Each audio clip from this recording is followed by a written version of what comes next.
यति बेला हामी नेसनल बर्ड हस्पिटलमा उपस्थित भइसकेका छौँ र हामी यति बेला चन्द्र भण्डारी सरको जो स्वास्थ्यको उपचारको लागि यहाँ साथीहरू आउनुभएको छ। विशेष गरेर नेपालबाट आउनुभएको 4 जना हुनुहुन्छ। उहाँ आउनुभएको छ। कस्तो छ उहाँ दाइ उहाँ भण्डारी सरको ठुल दाइ हुनुहुन्छ? के नाम भन्नुभयो तपाईँको? मिन प्रसाद भण्डारी। मिन प्रसाद भण्डारी चाहिँ हुनुहुन्छ, उहाँको ठुल दाइ हुनुहुन्छ। उहाँलाई पनि केही जानकारी होला, हामी उहाँसँग सोध्ने कोसिस गर्नेछौँ। कस्तो छ अहिले चन्द्र भण्डारी सरको अवस्था? उहाँको स्थिति अहिले स्टेबलै छ। 2टा लेगको वाम घाउको पार्टमा अपरेसन भएको छ र अपरेसन गरेर अब्जर्भेसन गरेको छ। अब त्यसपछि 2 घण्टा अब्जर्भेसन पछि फर्दर स्टडी के हुन्छ डाक्टरले भन्नुहुन्छ। अनि भनेपछि उहाँको शरीरमा कति % जति अग्निले ढा गरेको छ? 25 to 30% डा भएको भन्ने छ डाक्टर भन्नुहुन्छ। ल ठिक छ। उहाँ पनि उहाँसँगै रहनुहुन्छ। उहाँलाई केही न केही धेरै जानकारी छ भन्ने हामीलाई अलि लागिरहेको छ। अनि हजुरको शुभ नाम भन्नुपर्छ? योगराज कणेल। योगराज कणेल। कणेलजी, उहाँको अवस्था कस्तो छ अहिले?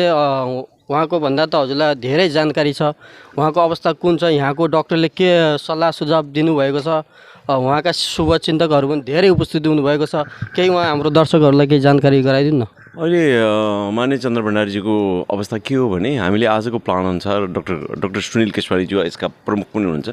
उहाँसँग काउन्सिलिङ मर्निङ काउन्सिलिङ भइसकेपछि अहिले दोस्रो काउन्सिलिङ पनि अपरेसन पश्चात यो पहिलो ग्राफ्टिङ गर्ने काम भएको छ। अपरेसन नभनौँ, सर्जरी हो। आउटर एक्सटर्नल खुट्टाको ग्राफ्टिङ गर्ने भनेको स्किन लगाउने।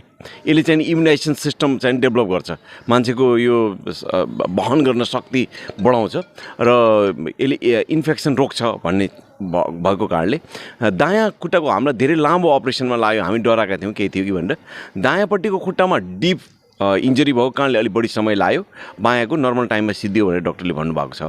त्यस कारणले गर्दा यो अपरेसन चाहिँ सिद्धिएको छ र अहिले प्यारामिटर्सहरू उहाँले अहिले नर्मलै छ, चिन्ता गर्नु पर्दैन। हामीलाई पनि भेट्न चाहिँ दिनुभएको छैन। अहिले उहाँले के भन्नु भने आज दोस्रो अपरेसन 1:30 बजे गर्ने भनेकोमा अहिले के निर्णय भयो भने दोस्रो अपरेसन गर्ने या नगर्ने 1.5 घण्टाको मिनिमम 1.5 घण्टाको अब्जर्भेसन उहाँको स्थिति हेरेर अनि मात्रै हातको भनेको दोस्रो गर्ने भनेको आज खुट्टा सिद्धाएर हामी हातमा आउने भन्ने कुरा थियो। त्यसमा चाहिँ नि गर्ने खास कुरा के थियो भने उहाँकै आफ्नै अङ्गबाट छाला लिएर गर्न सकिन्छ कि भन्ने आशाले चाहिँ नि हामी गरेका थियौँ। तर उहाँका धेरै अङ्गहरूमा भएको कारणले एक्सटर्नल छाला लिएर। कुछ जानकारी दीजिए ना हमारे दर्शक। जी, मुझे कल दोपहर में अपने बिमलेन निधि साहब का फ़ोन आया, जो कि नेपाली कांग्रेस के वरिष्ठ नेता और मेंबर ऑफ पार्लियामेंट है। तो मैं नासिक में था, मैं यहाँ आया। योगीराज जी का उन्होंने नंबर दिया था, उससे जानकारी मुझे प्राप्त हुई। घटना बड़ी दुखद है, बट हम ईश्वर से प्रार्थना करते हैं और परिस्थिति बेहतर है।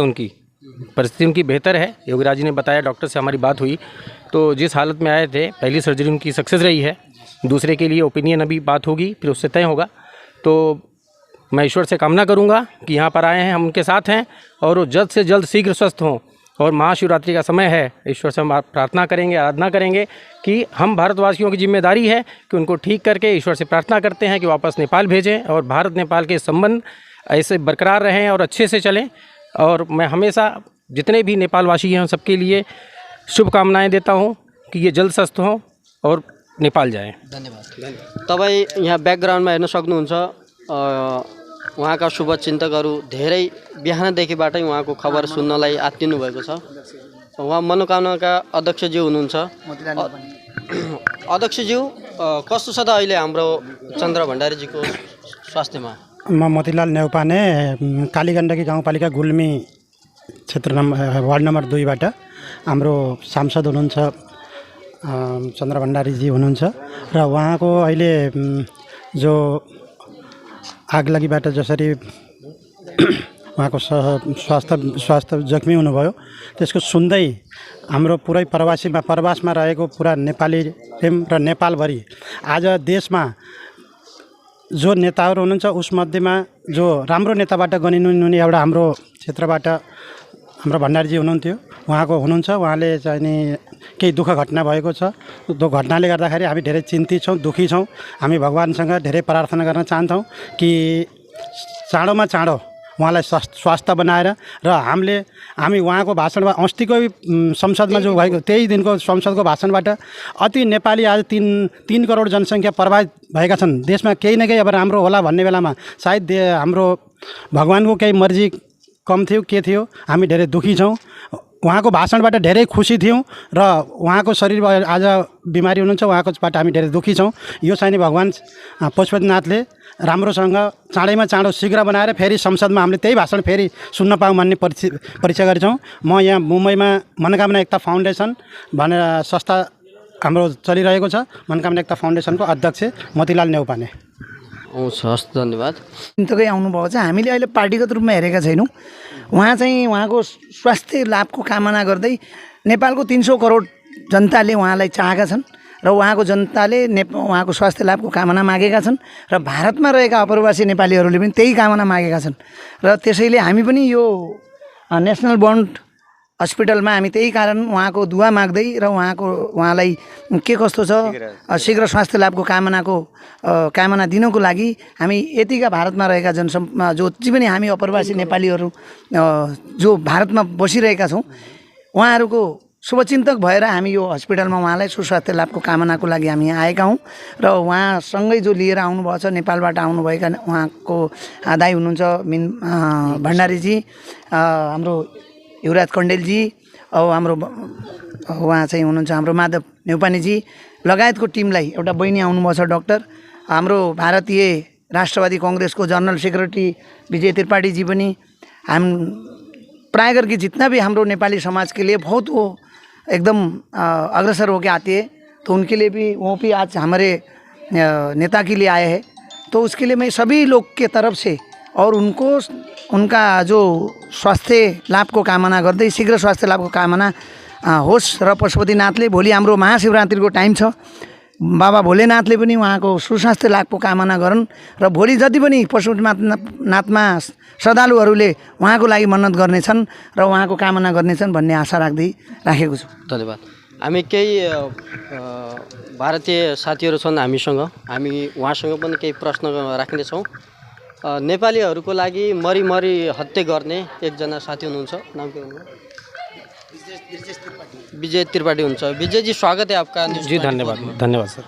आप कौन से रूप से आप देख रहे हैं जो हमारे आज देश के एक खास आदमी है जो उनको 3 करोड़ जनता जी बड़े नेता हैं देश के, बड़े नेता हैं। देश में शीघ्र स्वास्थ्य लाभ का कामना देते हुए लोग सामाजिक संजाल फेसबुक ट्विटर अन्य उसमें उनका पोस्ट कर रहे हैं। आज उनको ये जानना चाहते हैं कि वो क्या अवस्था में है, क्या हाल में है। सर, इसके बारे में कुछ जानकारी दीजिए ना हमारे दर्शक। जी, मुझे कल दोपहर में अपने बिमलेन निधि साहब का फ़ोन आया, जो कि नेपाली कांग्रेस के वरिष्ठ नेता और मेंबर ऑफ पार्लियामेंट है। तो मैं नासिक में था, मैं यहाँ आया, योगीराज जी का उन्होंने नंबर दिया था, उससे जानकारी मुझे प्राप्त हुई। घटना बड़ी दुखद है, बट हम ईश्वर से प्रार्थना करते हैं और परिस्थिति बेहतर है, परिस्थिति उनकी बेहतर है। योगीराज जी ने बताया, डॉक्टर से हमारी बात हुई तो जिस हालत में आए थे, पहली सर्जरी उनकी सक्सेस रही है, दूसरे के लिए ओपिनियन अभी बात होगी, फिर उससे तय होगा। तो आफ्नै अङ्गबाट छाला लिएर गर्न सकिन्छ कि भन्ने आशाले चाहिँ नि हामी उ गरेका थियौँ। तर उहाँका धेरै अङ्गहरूमा भएको कारणले एक्सटर्नल छाला लिएर, अरू कसैको छाला लिएर आज चाहिँ नि काम भएको छ। अब उहाँको आफ्नैबाट लिने भने छिटो निको हुन्छ, अरूको लिँदा अलिक टाइम लाग्छ।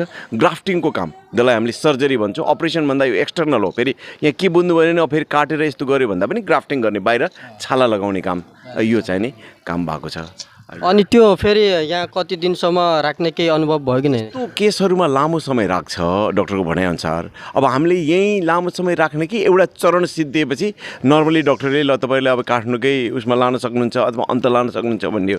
हामीले रिस्क एरिया भनेको रिस्क समय जति हुन्छ त्यो समयलाई अहिले यहाँ यो, किनभने एकदम साउथ इस्ट एसियाको जानकारी अनुसार यो नेसनल बर्न सेन्टर चाहिँ नि कि सिङ्गापुर कि इन्डियाको यो सबभन्दा राम्रो भनेर हामीले यहाँ लिएर आएको भनेपछि रिस्क नलिएको कारणले, त्यस कारणले अहिले चाहिँ हामी राम्रो ठाउँमा छौँ। त्यस कारणले गर्दा हामी चिन्तित छैनौँ। उहाँको अवस्था डिटोरेट भएको छैन र अहिले काम छ भनेर भनेको छ। अब चाहिँ नि भोलिदेखि अलि नर्मल यो 48 घन्टा हामीले उहाँलाई भेन्टिलेसनमै राख्ने किन भनिरहेको छौँ भने अलिकति उहाँको फोक्सोमा शरीरमा चाहिँ नि यो कार्बन फोसिल फ्युलको आग लागि भएको कारणले त्यो चाहिँ नि कार्बनको मात्रा, कार्बन मोनोक्साइडको मात्रा भएको कारणले 48 घन्टा कन्टिन्यू अक्सिजन राखेपछि त्यो कम हुँदै जान्छ। अनि उहाँको सास लिने यो अक्सिजन इनहेल गर्ने शक्ति बढ्दै जान्छ त्यसपछि मात्रै त्यसको अब्जर्भेसन पछि मात्रै त्यो भेन्टिलेसनबाट निकाल्ने निकाल्ने नै भनेर निर्णय भएको छैन। मिनिमम 48 घन्टा गर्ने भनेर डक्टरले ल ल धन्यवाद। यसै विषयमा हामीसँग नेपाली जनसम्पर्क समितिका पूर्व अध्यक्ष हुनुहुन्छ मिनबहादुर बोहराजी। बोहराजी, यो जो तपाईँहरूको यो नेजस पश्चिम भारत सङ्गठन छ, यहाँ आउनुभएका सबै आबद्ध साथीहरू, उहाँका शुभचिन्तकहरूले के कस्तो सल्लाह सुझाव प्राप्त गर्नुभयो त अहिलेसम्म? सर्वप्रथम त यो सुर्खेत 24लाई म शुभकामना दिन चाहन्छु। यो भारतको ठाउँमा आएर पनि हाम्रो अब नेता आदरणीय हाम्रो नेताको शुभचिन्तक भएर तपाईँ यहाँ आइदिनु भयो र यहाँ जति पनि आउनुभएको छ उहाँको शुभचिन्तकै आउनुभएको छ। हामीले अहिले पार्टीगत रूपमा हेरेका छैनौँ। उहाँ चाहिँ उहाँको स्वास्थ्य लाभको कामना गर्दै नेपालको 300 करोड जनताले उहाँलाई चाहेका छन् र उहाँको जनताले उहाँको स्वास्थ्य लाभको कामना मागेका छन् र भारतमा रहेका अप्रवासी नेपालीहरूले पनि त्यही कामना मागेका छन् र त्यसैले हामी पनि यो नेसनल बन्ड हस्पिटलमा हामी त्यही कारण उहाँको दुवा माग्दै र उहाँलाई के कस्तो छ शीघ्र स्वास्थ्य लाभको कामना दिनको लागि हामी यतिका भारतमा रहेका जति पनि हामी अप्रवासी नेपालीहरू जो भारतमा बसिरहेका छौँ उहाँहरूको शुभचिन्तक भएर हामी यो